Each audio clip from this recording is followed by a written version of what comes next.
Le jour s'est levé en ce temps qui prépare l'arrivée du printemps. On l'a fêté déjà en quelque sorte à une bolque, en tout cas les prémices, et bientôt aussi nous aurons l'équinoxe de ce printemps. Alors le jour se lève, je me lève dans ce jour et je me lève en me disant que je souhaiterais bien que se lève aussi en moi la paix, la sérénité, la joie, la rencontre, le partage, la découverte, l'échange. Voilà, que cette journée s'annonce sur d'heureux auspices et qu'elle soit aussi auspicieuse pour mes frères et sœurs en humanité. Alors, un sujet qui me tient aussi à cœur, c'est celui de la musique. Dans le monde celtique, mais dans le monde en général, sans doute une des plus belles expressions humaines dont nous disposons pour faire état de nos sentiments les plus profonds.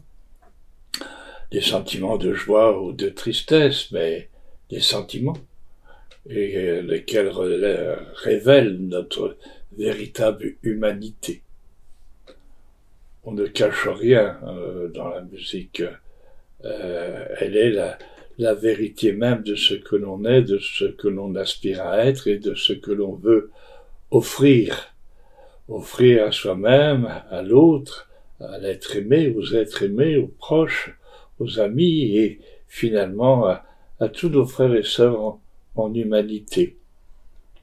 Et par la musique, nous pouvons faire comprendre ces sentiments.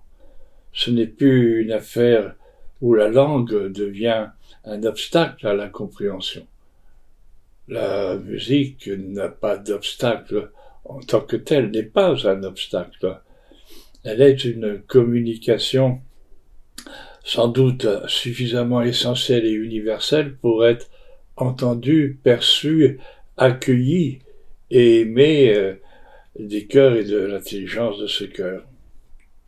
Alors elle est présente dans toutes les sociétés, dans toutes les civilisations, dans toutes les cultures, avec des formes d'expression plus spécifiques, mais elle a toujours à transmettre cette essentialité de notre humanité, c'est-à-dire nos sentiments les plus profonds, les plus cachés parfois aussi, et c'est aussi une façon de délivrer aux uns et aux autres ce qui nous anime au plus haut niveau et au plus profond de notre être. Alors la musique, personnellement, je ne l'ai pas appris. Je n'ai pas appris à faire de la musique en tant que telle, je ne sais pas lire une partition. Mais très tôt, j'ai eu envie de participer à cette expression et de m'y adonner et d'en connaître toute la joie, la joie de faire naître des sons et des sons harmonieux et mélodieux et des sons qui ravivent le corps, le cœur et l'âme. Et comme je ne savais pas trop comment faire, j'avais commencé un peu le chant, parce que dans ma famille, mes oncles, notamment mon grand-père, chantaient lors des réunions familiales et j'avais commencé un peu à accompagner dans certaines situations certains de ces chants et j'avais vraiment grande joie à m'associer à cela, mais on m'a fait comprendre très rapidement que ce n'était peut-être pas nécessaire et souhaitable que je chante. Et je suis resté très longtemps comme ça avec l'idée que ce n'était pas fait pour moi. Et il faut attendre l'adolescence, et même tard dans l'adolescence, pour qu'un jour on m'invite à une chorale improvisée et qu'un chef de chœur me rassure sur ma possibilité de conjoindre ma voix à celle des autres. Et c'est à partir de ce chant que j'ai commencé effectivement cette découverte musicale et que j'y ai pris goût. Et que peu à peu, avec la confiance que l'on se donne, eh ben oui, j'ai émis des sons et j'ai été amené à créer mes propres musiques. Sans doute aussi parce que il y a un phénomène que nous connaissons bien dans la tradition, c'est celui du souffle inspirant de l'Awen, et que quand on est à son écoute de ce souffle inspirant de l'Awen, il nous offre les facultés et capacités qui nous permettent d'exprimer ce que l'on souhaite exprimer. Et c'est extraordinaire et merveilleux, et on comprend aussi combien la nature, toute la nature, tous ces paysages éblouissants, époustouflants de la nature, sont autant de sources inspirantes pour émettre des sons qui soient en écho et qui fassent résonance avec le sentiment et la perception et l'offrande qui nous est faite dans cela. Nos dieux, et notamment le Dagda, le Dagodevos, le dieu important et conséquent du panthéon celtique en Irlande, par exemple, est un dieu musicien. Il joue notamment de la harpe, et c'est une harpe magique, et en même temps, elle exprime trois gammes des sentiments les plus forts qu'on puisse exprimer. La gamme de la joie, la gamme de la tristesse ou de la lamentation, la gamme du bon sommeil, de l'endormissement, mais la gamme aussi du rire. Et tout bon musicien, tout bon harpiste est censé avoir acquis la maîtrise à travers son instrument même de ces trois sentiments. Et on ne saurait être considéré comme harpiste que dans la mesure où on a la maîtrise de cela.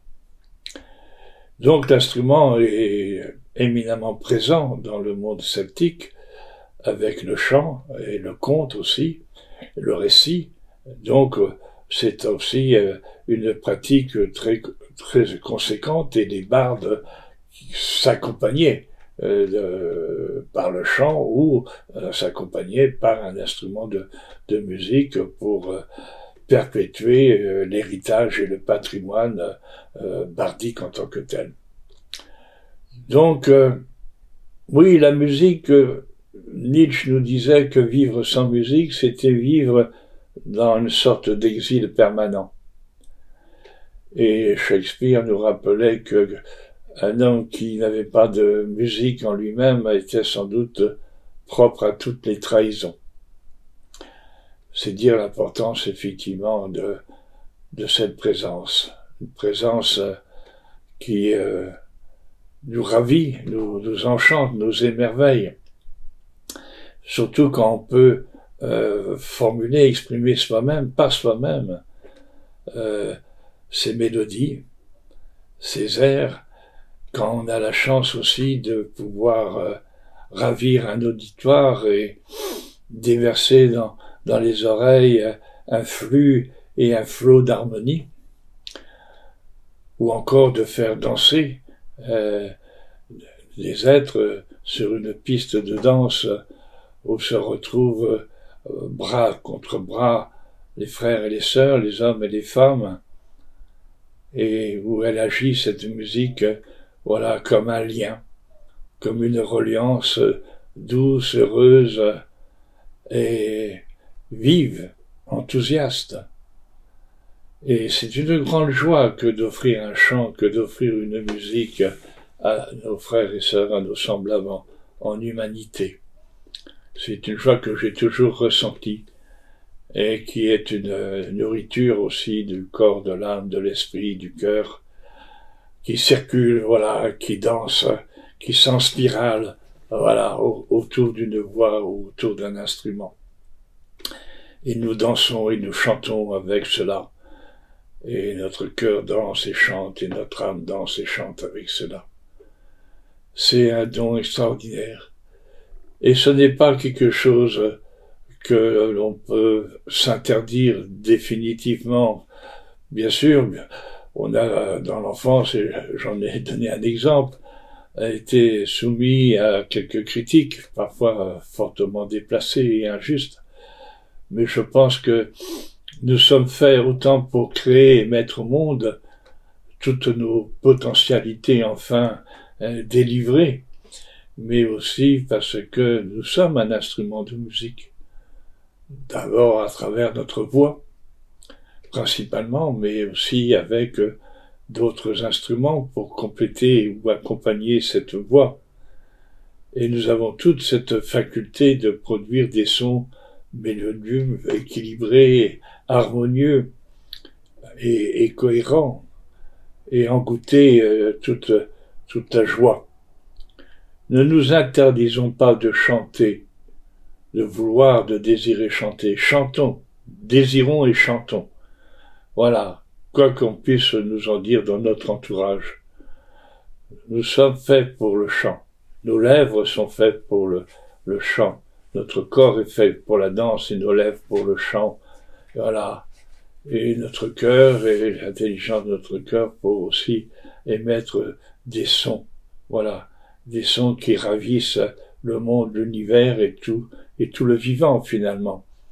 Comme des chants d'oiseaux ravissent un matin ou une aurore quand on se lève, et comme le chant de la mer berce nos rivages, comme le chant des feuilles berce nos printemps et nos automnes.